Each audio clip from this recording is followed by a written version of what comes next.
I hope आप सब लोग बढ़िया होंगे। तो चलिए शुरू करते हैं आज की क्लास को। जैसा कि हमने लास्ट क्लास में हैदराबाद प्रेसिडेंसी और बंगाल प्रेसिडेंसी ख़त्म कर लिया था हमने।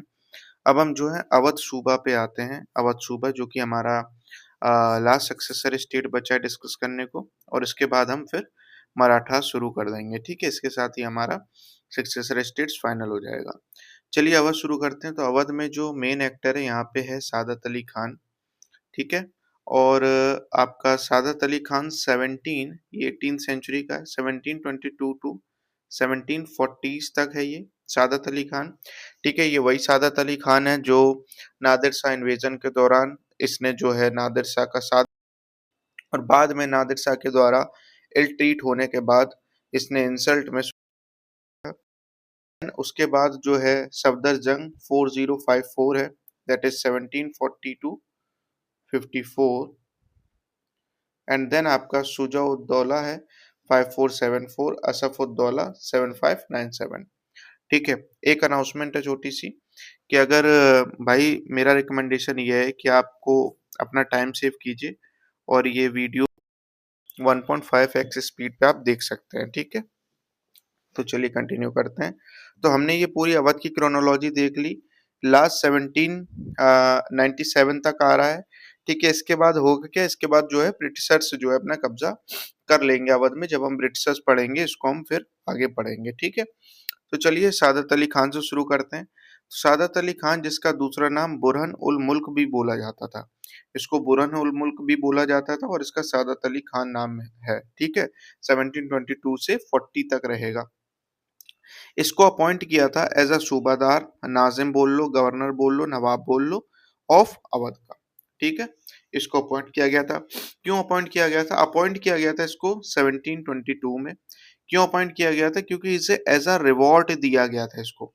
ये जो पोस्ट थी गवर्नरशिप ऑफ अवध की, इसको एज अ रिवॉर्ड मिली थी।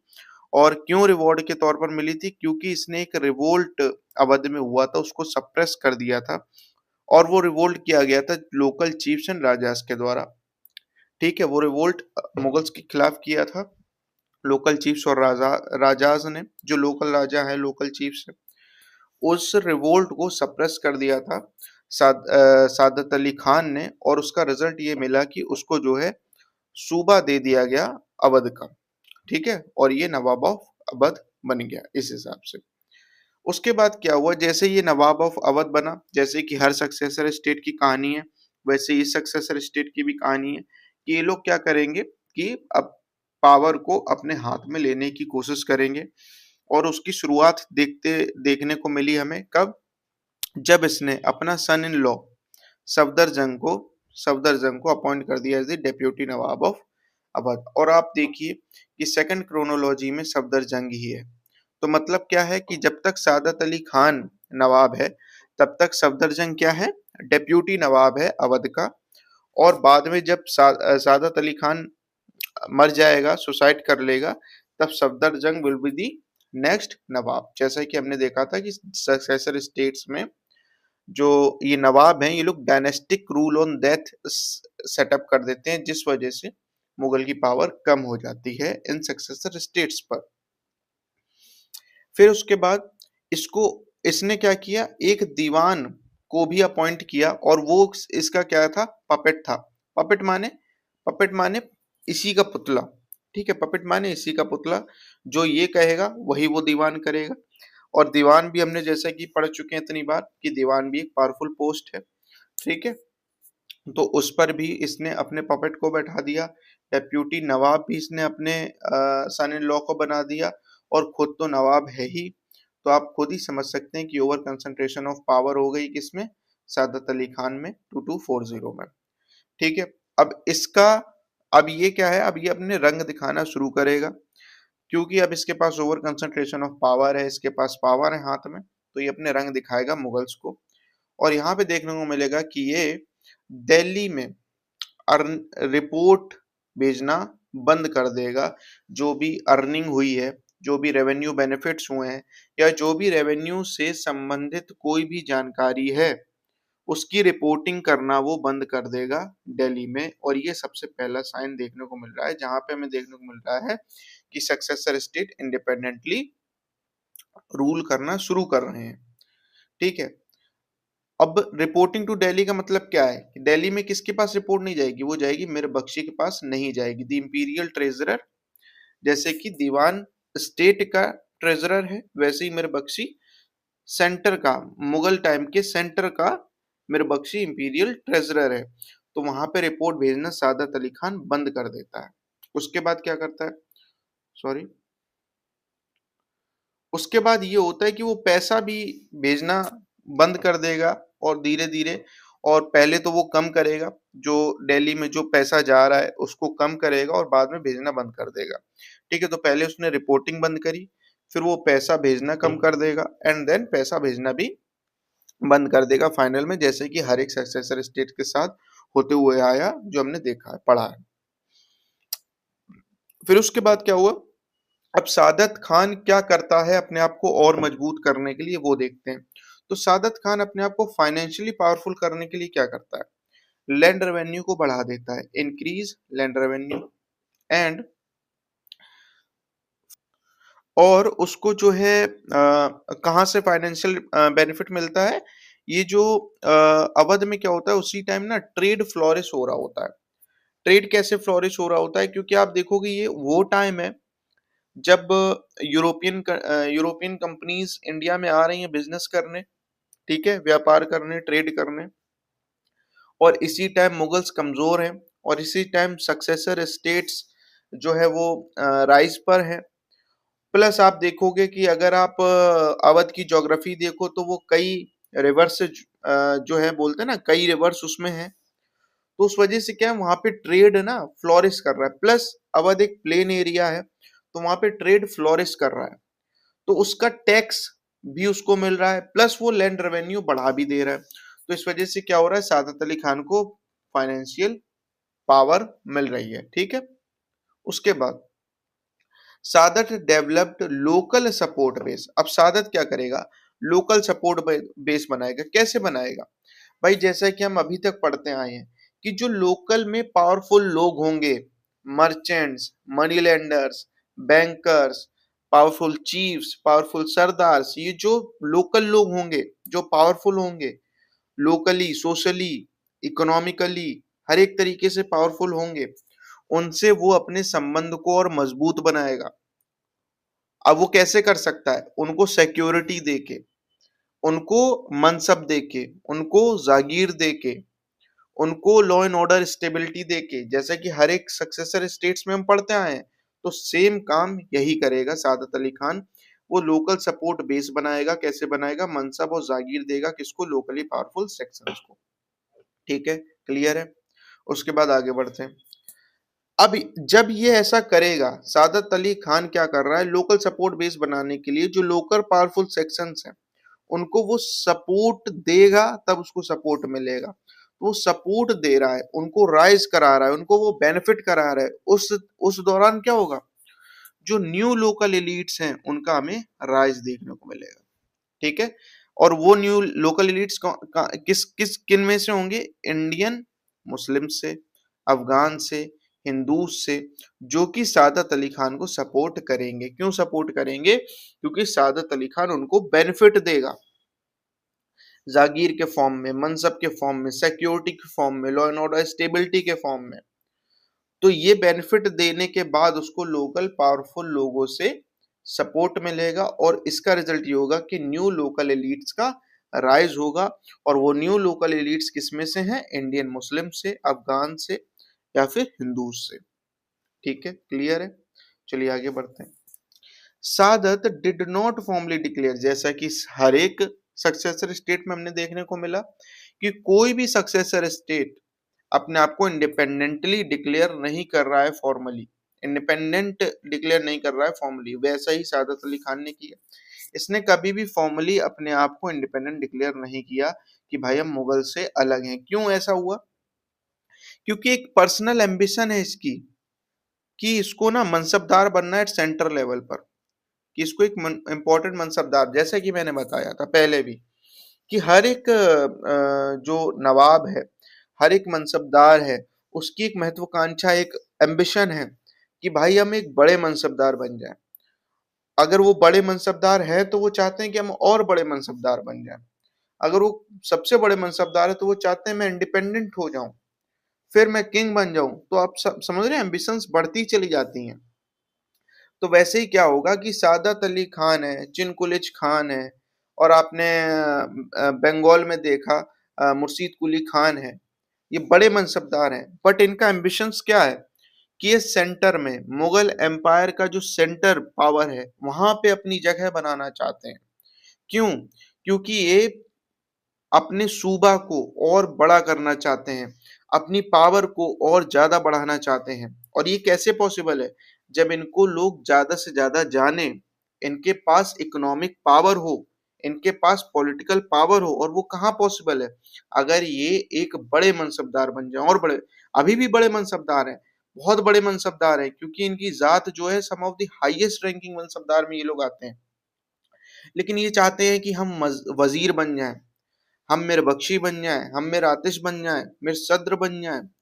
ये बड़ी पोस्ट हैं एट द सेंटर लेवल पर, क्योंकि इससे क्या होगा कि उनका all over the Mughal empire influence बन जाएगा, जिससे कि अपनी प्रेसिडेंसीज को और बड़ा कर सकते हैं। और इनडायरेक्टली देखो, कहीं ना कहीं दबी एम्बिशंस तो रहती है ना कि हम पूरे इंडिया पे कंट्रोल कर ले, है ना? तो वो चीज इनके अंदर है। तो इसीलिए क्या हो रहा है, of personal ambitions to be an important mansabdar at the centre. वैसे ही सादत अली खान भी फॉर्मली अपने आप को इंडिपेंडेंट घोषित नहीं करता है। और जो है क्यों ऐसा करता है वो, क्योंकि उसकी पर्सनल एम्बिशन है एट दी सेंटर पॉलिटी पर, सेंट्रल पॉलिटी पर उसकी एम्बिशन है, पर्सनल एम्बिशन है। ठीक है। और इसी के चक्कर में आपको देखने को मिला कि यही पर्सनल एम्बिशन के चक्कर में ही जब नादिर शाह इन्वेजन हुआ था, तब सादत अली खान ने नादिर शाह का साथ दिया था। क्यों नादिर शाह का साथ दिया था? क्योंकि उसको मिर बख्शी नहीं बनाया गया था। और वो पोस्ट किसको दे दी गई थी? चिनकुलिश खान 244048, जैसा कि हम पढ़ के आए हैं, जो कि नवाब था हैदराबाद का। ये पोस्ट किसको दे दी गई थी? चिनकुलिश खान को। लेकिन चाहिए किसको थी? मेरे बख्शी को, इसको, सॉरी, दी सादत अली खान को चाहिए थी। तो इसी वजह से तो सादत अली खान क्या करता है, मतलब गुस्से में आके या जो भी कह लो, नादिर शाह का साथ दे देता है नादिर शाह के इन्वेजन के दौरान। यही पॉइंट यहाँ पे मैंने लिखा है, सादत सपोर्ट है नादिर शाह इन्वेजन, जो कि 3840 में हुआ था नादिर शाह इन्वेजन। क्यों? बिकॉज नॉट मेड मिरबख्शी, क्योंकि उसको मिरबख्शी नहीं बनाया। और उसकी जगह पोस्ट किसको दे दी गई? चिनकुलिश खान 244048 को। ठीक है, चलिए आगे बढ़ते हैं। अच्छा, चिनकुलिश खान पहले वजीर भी था और बाद में देखिए मिरबख्शी भी बनता है, पहले वजीर भी बनता है। ठीक है, तो अब चलिए आगे बढ़ते हैं। हुआ क्या, जब सादत अली खान ने नादिर शाह का सपोर्ट कर दिया, नादिर शाह जीत गया, सादत अली खान जीत गया। बट जीतने के बाद नादिर शाह ने सादत अली खान को काफी इल ट्रीट किया, और उस वजह से भाई इंसल्ट हुई सादत अली खान की, और उसने उसके वजह से सुसाइड कर ली। So Saadat Ali Khan suicided when Nadir Shah ill treated him post victory. ठीक है, यहाँ पे सादत अली खान 1740s में सादत अली खान की कहानी खत्म है, क्योंकि वो सुसाइड कर लेता है because of the insult from the Nadir Shah. फिर 1753 का टाइम आता है। यहाँ पे हमें देखने को मिलता है कि फॉर्मल ब्रेक देखो यहाँ भी नहीं हो रहा है। आपने जितने भी सक्सेसर देख स्टेट्स अभी पढ़ के आया, मैं ये तीसरा सक्सेसर स्टेट पढ़ा रहा हूँ। अगर आपने क्लास नहीं देखी पिछली तो आप प्लीज देख लीजिएगा।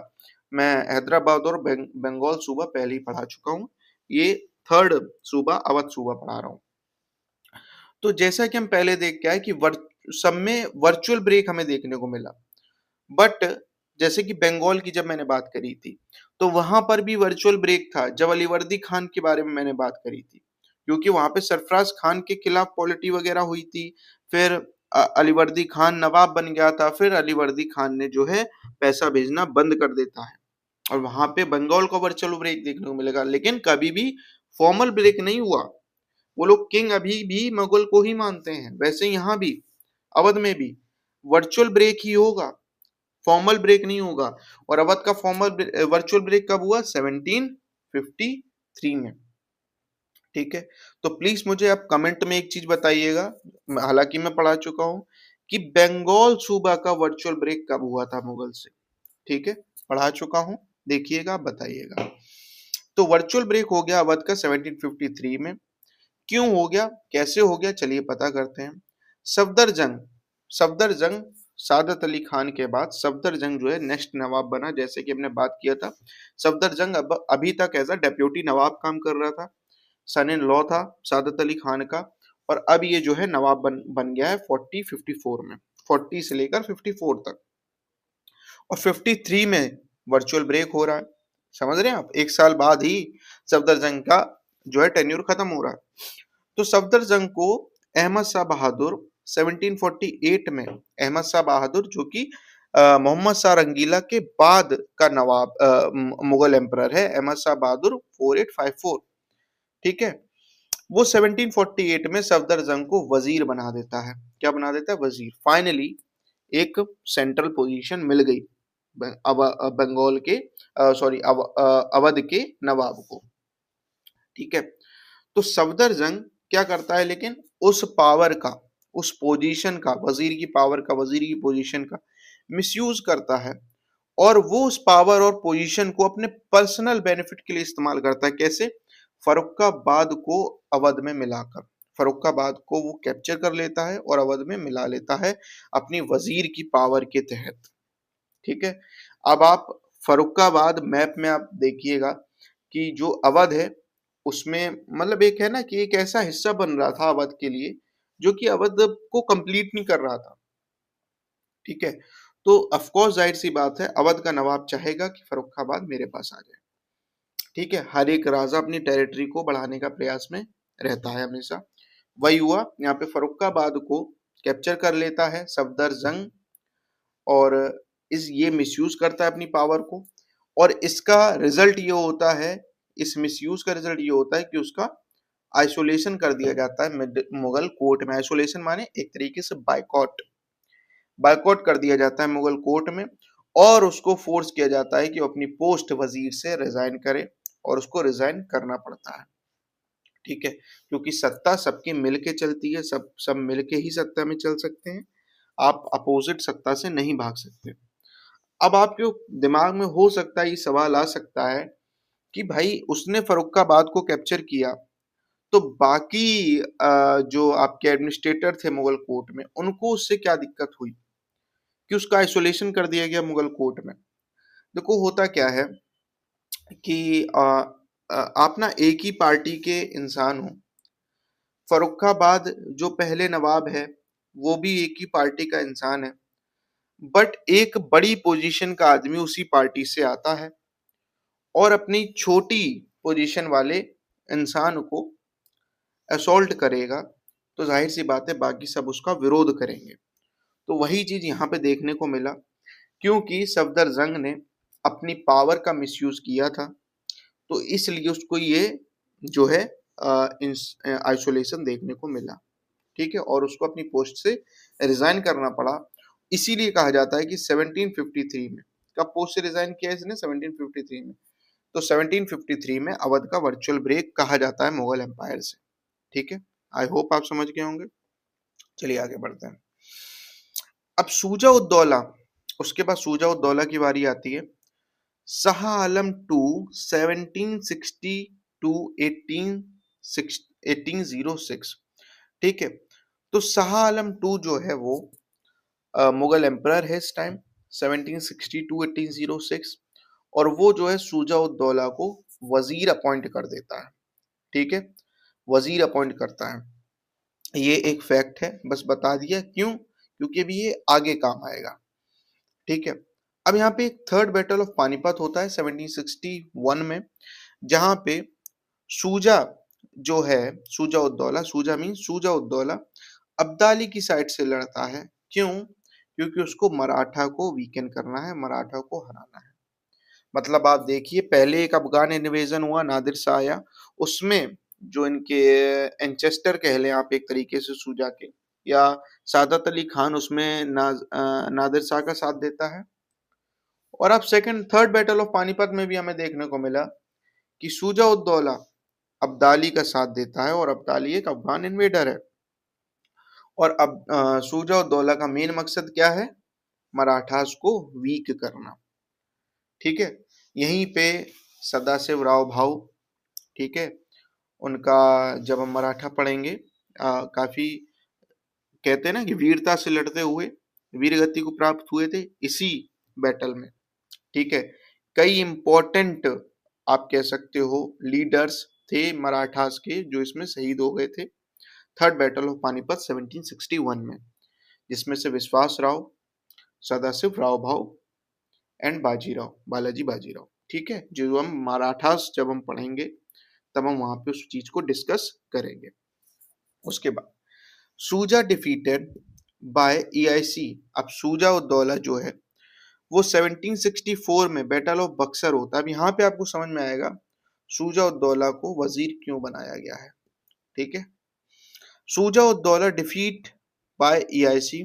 देखो एक बैटल होता है जिसको हम कहेंगे बैटल ऑफ बक्सर 1764 में होता है, और उसमें क्या होता है, एक टीम में होता है Shah Alam to the Mughal emperor 1760 to 1806, 60 to 806, plus Shuja ud Daula 1754 to 1774।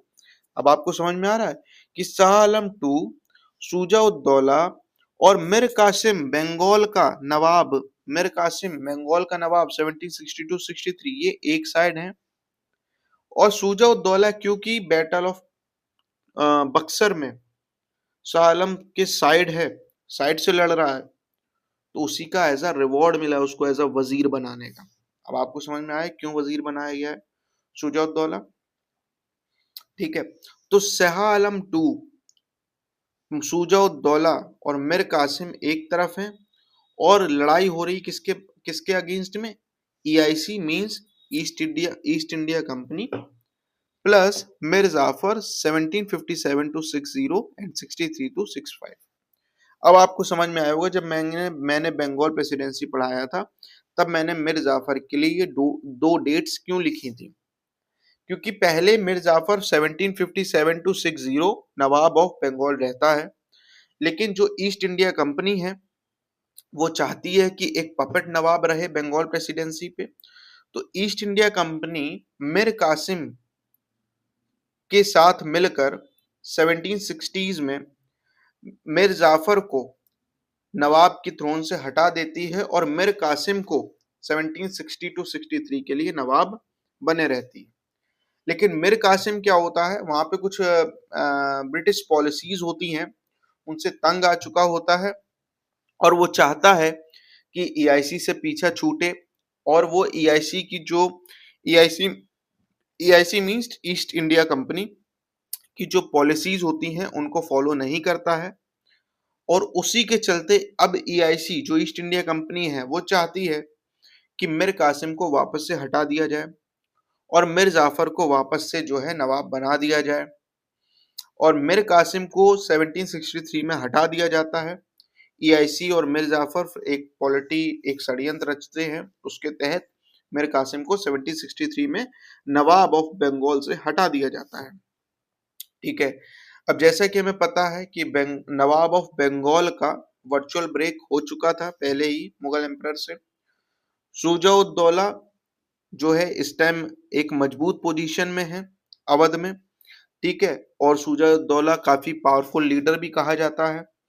तो मीर कासिम सीधे अवध जाता है शुजा उद दौला के पास, और आपका दिल्ली से शाह आलम टू भागा हुआ होता है, और वो अवध में शरण लेता है आके 6006 शाह आलम टू।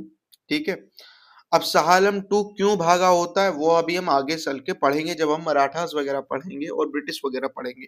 ये सब आपको टेंशन नहीं लेनी है, मैं एक पॉलिटी पहले से बता दे रहा हूँ मोटी मोटी। ये इन सारी पॉलिटी को डिटेल में हम अभी मराठा और ब्रिटिश ईस्ट इंडिया कंपनी जब पढ़ेंगे तब डिटेल में पढ़ेंगे। ठीक है, बैटल ऑफ बक्सर क्यों हो रहा है एक्चुअली मैं ये बताने की कोशिश कर रहा हूँ। तो शाह आलम टू मुगल एम्परर से भागा हुआ होता है।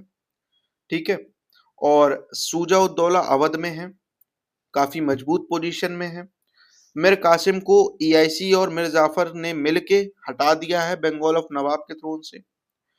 अब क्योंकि शुजा-उद-दौला भी ब्रिटिशर से परेशान है, मीर कासिम भी ब्रिटिशर से परेशान है, शाह आलम टू भी ब्रिटिशर से परेशान है, और ये तीनों मिलकर सोचते हैं कि भाई नहीं, हमें जो है बंगाल का थ्रोन वापस करना होगा और ईआईसी ईस्ट इंडिया कंपनी को कमजोर करना होगा।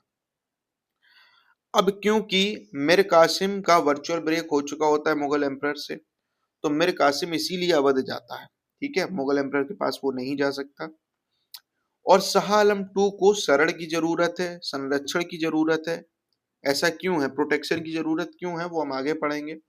तो प्रोटेक्शन के लिए वो भी अवध आया हुआ होता है। शुजा-उद-दौला इस चीज का बेनिफिट उठाता है और वो अपने आप को वजीर बनवा लेता है शाह आलम टू 1762-06 से। ठीक है, और फिर ये बैटल होता है, बैटल ऑफ बक्सर। और यहाँ पे एक चीज और मैं बताऊंगा, यहाँ पे मीर कासिम शुजा-उद-दौला को कुछ कैश और कुछ पोजीशंस, कुछ पावर्स की भी जो है प्रॉमिस करता है बैटल जीतने के बाद, अगर मीर कासिम बंगाल सूबा का नवाब फिर से बन जाता है तो। फिर यहाँ पे बैटल ऑफ बक्सर होता है 1764 में।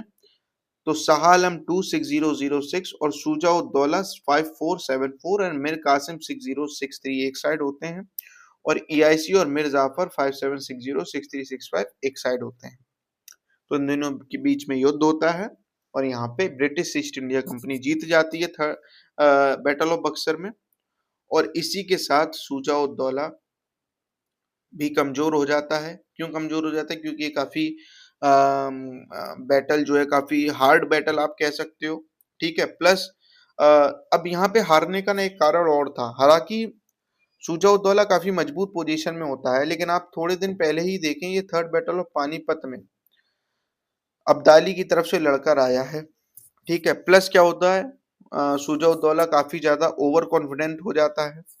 ठीक है, वो ये समझता है कि मैं जो है जीत ही जाऊंगा, हरा ही दूंगा, मैं काफी मजबूत पोजीशन में हूँ। और वो ऐसी पोजीशन में होता भी है कि उस टाइम ईआईसी इतनी मजबूत नहीं होती है कि वो अवध की आर्मी से लड़ पाए। लेकिन सिर्फ शुजा-उद-दौला के ओवर कॉन्फिडेंस के बदौलत बैटल ऑफ बक्सर में शुजा-उद-दौला, शाह आलम टू, मीर कासिम हार जाते हैं। हालांकि मीर कासिम एक केपेबल जो है लीडर होता है। मीर कासिम शुजा-उद-दौला को सलाह देता है कि आप जो है डिफेंसिव पॉलिसी को अपनाएं, अटैक पॉलिसी को मत अपनाएं।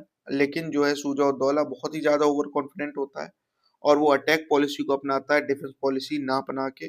और उसका रिजल्ट ये होता है कि ईआईसी जो है पूरी तरीके से हार चुकी ईआईसी। देखो, बैटल्स जो होते हैं ना, उसमें कई वॉर्स होती हैं, उसमें कई वॉर्स में शुजा-उद-दौला जीत चुका होता है, एंड लास्ट में ईआईसी जीत जाती है। तो ये बैटल ऑफ बक्सर है, काफी इंटरेस्टिंग है। जब आगे पढ़ेंगे इसके बारे में और डिटेल में डिस्कस करेंगे। और इसी के साथ हमारा यहाँ पे सक्सेसर स्टेट्स का जो थर्ड सक्सेसर स्टेट है, दैट इज द अवध सूबा, ये कंप्लीट होता है। अब हमारा सक्सेसर स्टेट्स पूरी तरीके से फाइनल हो चुका है। अब हम रेबल स्टेट्स शुरू करेंगे, रेबल स्टेट्स। ठीक है, और रेबल स्टेट्स में हम सबसे पहले मराठास को पढ़ेंगे। ठीक है, अगर आप चाहेंगे तो मैं फिर से एक रिवीजन कर सकता हूँ, क्विक रिवीजन जो भी अभी तक हमने पढ़ा है। तो अगर आपको ऐसा लगे कि रिवीजन करना चाहिए तो आप एक कमेंट डाल दीजिएगा। ठीक है, रिवीजन लिख दीजिएगा आप, मैं समझ जाऊंगा, तो मैं एक वीडियो फुल रिवीजन पे बना लूंगा जो भी अभी तक हमने पढ़ा है। लेकिन हम सब टॉपिक्स देख सकते हैं हमने क्या पढ़ा है। हमने देखिए, हमने राइज ऑफ मुगल्स पढ़ा है, राइज ऑफ मुगल्स पढ़ा है, जिसमें हमने मुगल्स के एडमिनिस्ट्रेशन की बात की थी, जिसमें हमने मुगल्स के एडमिनिस्ट्रेशन की बात की थी। फिर हमने उनके डिक्लाइन के बारे में पढ़ा है। फिर हमने सक्सेसर स्टेट्स के बारे में पढ़ा है, और सक्सेसर स्टेट्स में हमने तीनों स्टेट को डिस्कस भी किया है, बंगाल, हैदराबाद एंड देन अवध।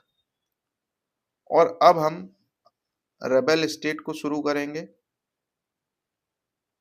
और रेबेल स्टेट में हम सबसे पहले मराठास से शुरू करेंगे। ठीक है, सो मिलते हैं नेक्स्ट क्लास में। Thank you so much for watching the video. Thank you. I hope आपको बढ़िया लग रही होंगी क्लासेस, सारी चीज़ समझ में आ रही होंगी। अगर कोई भी चीज़ नहीं समझ में आती है, तो आप प्लीज़ कमेंट में पूछ सकते हैं। और अगर कोई पढ़ाने के तरीके में कोई भी चेंजेस करना हो, तो आप कमेंट में मुझे सजेशन दीजिएगा, मैं कोशिश करूँगा आपकी सजेशंस को मानने का, ठीक है? अगर मैं कर पाया, क्योंकि भाई मैं अभी इतना ज़्यादा चीज़ें नहीं जानता हूँ टेक्निकली कि कैसे जो है ये यूट्यूब में जो एडिटिंग वगैरह इतना मैं नहीं अभी टेक्निकली जानता हूँ। तो मैं कोशिश करूँगा कि जो आप भी सजेशन देंगे वो करने की, ठीक है? So thank you so much for the watching and please like, subscribe and share ज़रूर करिएगा। Thank you so much. जय हिंद, जय भारत।